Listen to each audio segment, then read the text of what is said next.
Hello everyone. We today discuss determination of surface area from beat equation using beat equation. One of the important application of beat equation on the basis of this adsorption property is to calculate the surface area of any powdered material. That powdered materials consist small particles. Each particle have their surface area, and from the total number of particles present in that solid materials, and from the total surface area of single particle, from the total surface area of particle is considered as like ball model. Ball have also their surface area. We can calculate that surface area in case of ball, but particle is very small, and in powdered materials number of particles are also very high and practically not possible to measure that number of particles. Therefore, using this adsorption concept, we can measure the total surface area of any powdered material, showing property of adsorption. For calculation of surface area, two things are important. First thing, we must know total number of particles present in that solid powdered material. Total number of particles. And surface area of single particle. Surface area of single particle. If we multiply these two things, that is the total surface area of that powdered material. Then, using this beat equation, we calculate the total surface area of any powdered material, showing adsorption property. Then, using that molecular weight, molar mass, and weight of that powder solid, we can calculate number of particles, number of molecules or atoms, atomic solid is there. Then number of particles we can calculate using molar mass of that solid substance and total mass, that is weight upon molar mass, weight upon molecular weight, weight upon molecular weight will gives number of moles. Then number of moles into Avogadro's number, number of moles, how much mole of that substance into Avogadro's number will result in number of particles, number of molecules. Then once we calculate number of molecules for that powder, then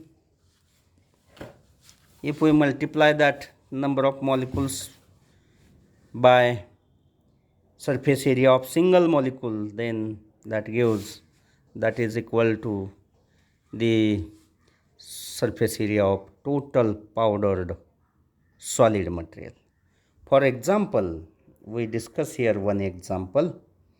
Other examples you solve,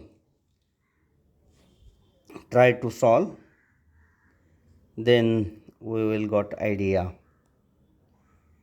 See here one example. The volume of nitrogen gas. Volume of nitrogen gas. That is how, by using that property of adsorption, we calculate number of particles. That is, if that powdered material adsorb any gas, then how much gas is adsorbed by that solid material, given amount of solid material. From that amount of gas adsorbed, we calculate number of particles, and we calculate surface area also. See here example. The volume of nitrogen gas measured at STP required to form complete monolayer on sample of silica gel is, volume of gas is given here. How much that? 129 cm cube per gram. That is, for 1 gram silica gel, how much nitrogen is required to adsorb? 129 centimeter cube. Then calculate surface area of per gram silica gel. That is 1 gram silica gel powder. How much that is gel is that? Then how much surface area, total surface area for that 1 gram silica gel? And if each nitrogen molecule occupies 16.2 into 10 raised to minus 20 meter square area.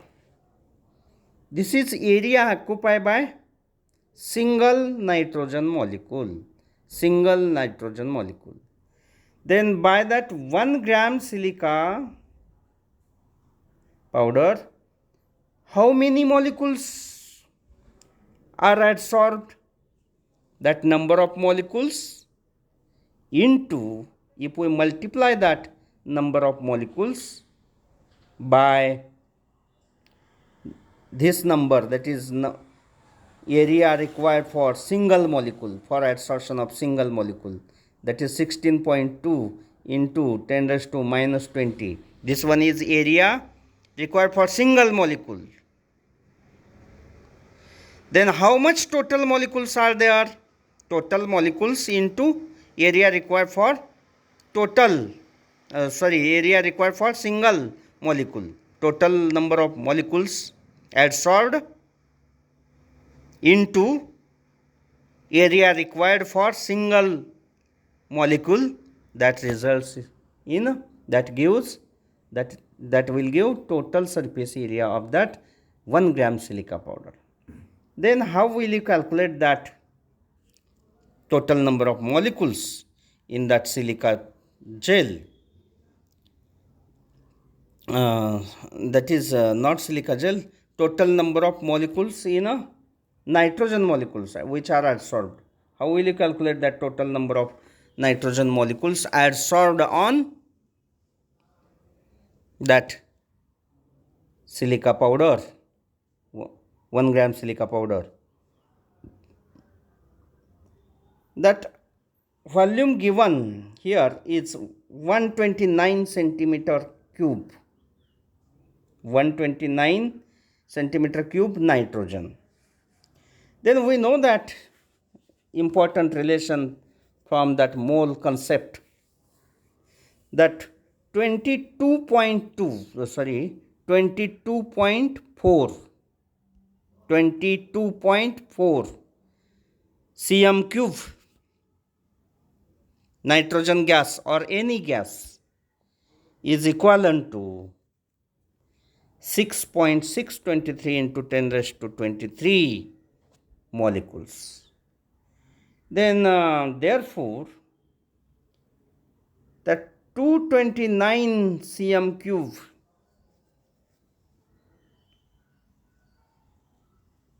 results in how much number of that,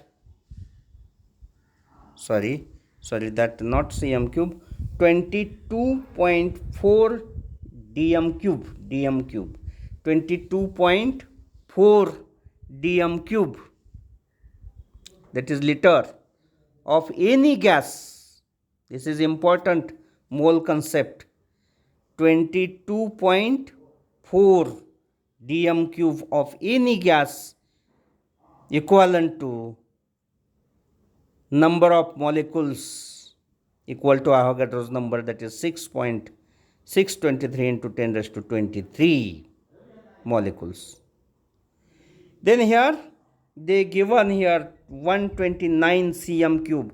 Convert that cm cube into dm cube first. That is 229 cm cube is equal to 0.229 dm cube. Then we know that from that relation, that is 22.4 dm cube is equivalent to 6.623 into 10 raised to 23 molecules. Therefore 0.129 dm cube equivalent. So how much molecules? They calculate here number of moles, that is 0.129 dm cube is nothing but how much mole of that nitrogen. Number of moles is equal to that 22.4 dm cube is nothing but 1 mole dm cube, 1 mole nitrogen. Therefore 0.129 dm cube means how much moles? That is equal to 0.00575 dm. That one is moles, number of moles, that much moles. Then number of moles, that number of moles is equal to this mole 0.00575 into 6.023 into 10 raised to 23. That becomes equal to 0.034 into 10 raised to 23. Then number of nitrogen molecules, total number of nitrogen molecules adsorbed on 1 gram silica powder are nothing but how much? That 0.0346 into 10 raised to 23 molecules.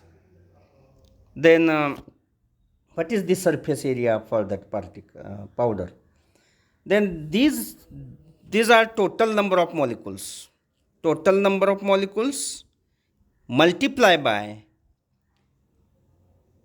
surface area required by for one molecule, single molecule. Both are given. Therefore surface area for powder is equal to 561.54 meter square per gram. This one is a simple method for solving that problems. You solve other examples for practice. Then all of you got idea for that solving examples. Then next concept in this topic is catalysis. What is catalysis? That reactions which carried out using catalyst, that reactions are known as catalytic reactions or process catalysis, process of catalysis. Then characteristics of catalyst. What is definition of catalyst? Catalyst is a substance which alter the rate of reaction, that means that may increases or that may decreases because of that substance, presence of that substance. Any substance rate may increases, rate may decreases. Therefore, it is a substance which, because of the presence of that substance in reaction medium, that alter, that changes the rate of reaction, that substance is known as catalyst. Characteristics of catalysts: catalyst changes the rate of reaction, but it remains itself remains unchanged. That is, their quantity and their composition remains unchanged. That it only alter the reaction rate, either increases rate of reaction or decreases rate of reaction, but itself remains unchanged. It changes the rate of reaction, but itself remains unchanged. Then catalyst, in case of equilibrium reactions, in case of reversible reactions, catalyst increases rate of forward reaction as well as rate of backward reactions in the same extent, and therefore catalyst changes the rate of that equilibrium reactions, reversible reactions, but that it does not affects on position of equilibrium, constant equilibrium of the reaction. It does not alter the position of equilibrium. It increases forward rate also and backward rate also in equal extent.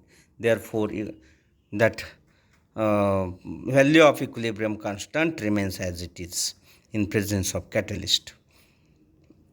Because of that use of catalyst, that reaction attain equilibrium earlier, that time period decreases, but location, equilibrium, that position remains as it is. Then because of use of catalyst, that catalyst lowers the activation energy of reaction. Energy of activation, that is, it is energy required to convert reactant into product. What is energy of activation? It is amount of energy required to convert reactants into product. Because of presence of catalyst, energy required, that is activation energy, decreases. Catalyst decreases the activation energy of reactions and thereby increases rate of reactions. Catalyst may participate in chemical reactions but regenerate at the end of reaction.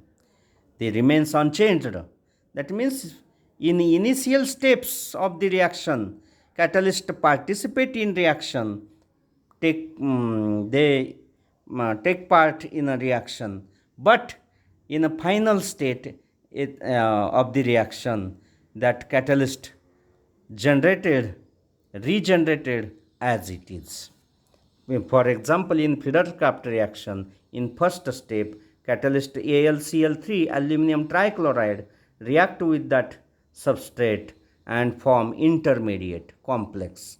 That intermediate complex react in second step and form product plus catalyst plus byproduct. Product plus catalyst plus byproduct. In this way, here, then in chemical reaction, catalyst does not undergo any chemical change. It does not undergo any chemical change. It remains unchanged, but particle size and surface properties of catalyst may changes due to the chemical reaction. In chemical reaction, amount and composition of catalyst remains unchanged, but their nature of surface area and particle size and nature of surface area may undergo any changes. Then that minute quantity of catalyst is sufficient for chemical reaction. Minute quantity of catalyst is required for chemical reaction. Therefore, powdered form of catalyst is used to increase the catalyst surface to make them more effective. Catalyst increases the rate of reaction by providing surface area for reactant molecules to combine together.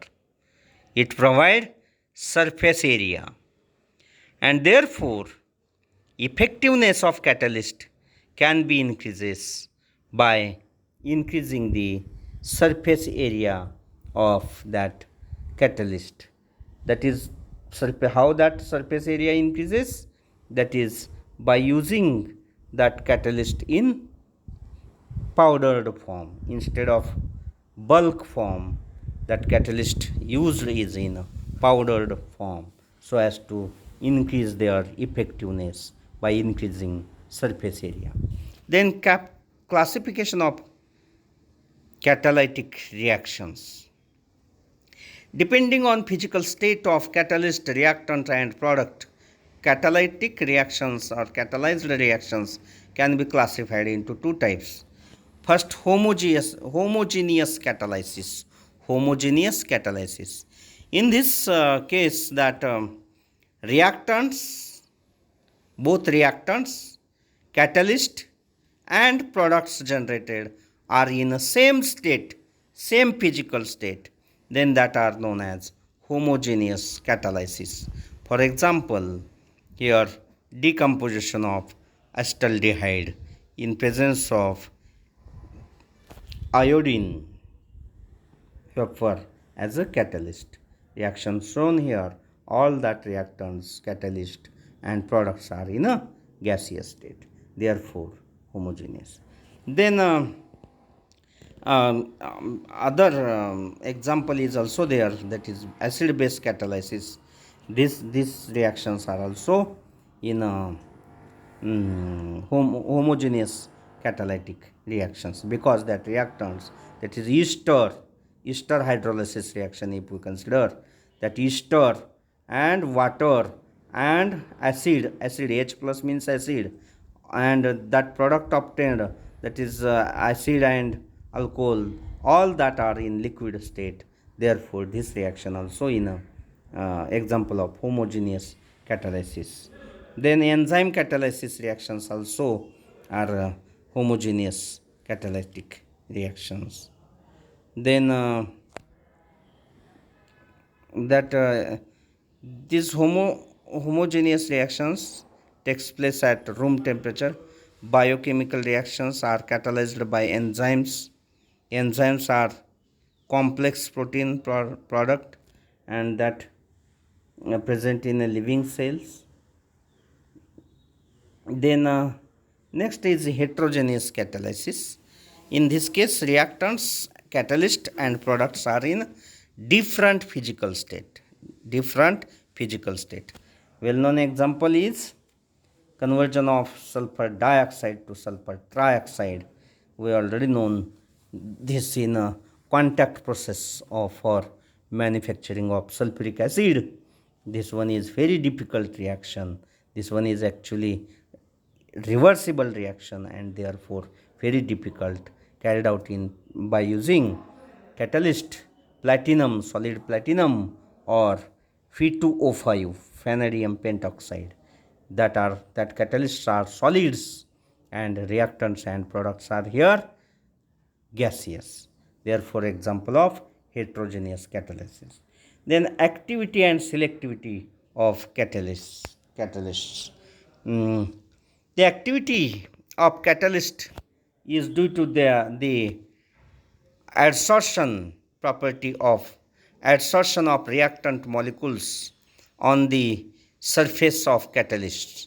Therefore, for increasing the surface area, catalyst usually in powdered form, and if surface area increases, activity of catalyst also increases. A catalyst is very selective in nature in its action. That is, a catalyst which is effective for one reaction, may be not effective for other reaction.